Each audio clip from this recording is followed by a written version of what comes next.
আজকে আমরা যাচ্ছি হাওড়া থেকে হরিদ্বার। তো সঙ্গে থাকো আর আমাদের সাথে থাকো আর দেখতে থাকো আমাদের এই নতুন চ্যানেলটিকে। আর যদি ভালো লাগে তাহলে আমাদের চ্যানেলটিকে সাবস্ক্রাইব করো এবং বেল আইকনটা প্রেস করে, যাতে আপনাদের কাছে নোটিফিকেশানগুলো সঙ্গে সঙ্গে চলে আসে। তো সঙ্গে থাকো।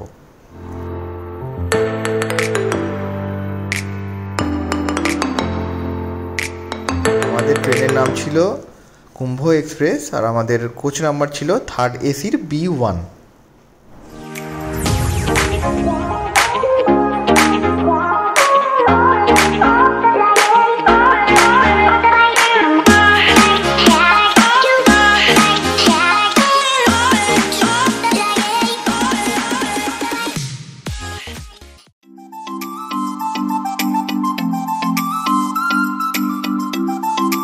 প্রাকৃতিক সুন্দর মনোরম দৃশ্য দেখতে দেখতে আমরা পৌঁছে গেলাম হরিদ্বার স্টেশন। এখানে আমরা আজকে একটা রাত স্টে করব, তারপরে আমাদের গন্তব্য হবে সোনপ্রয়াগ। তো সঙ্গে থাকো আমাদের চ্যানেলটির সাথে।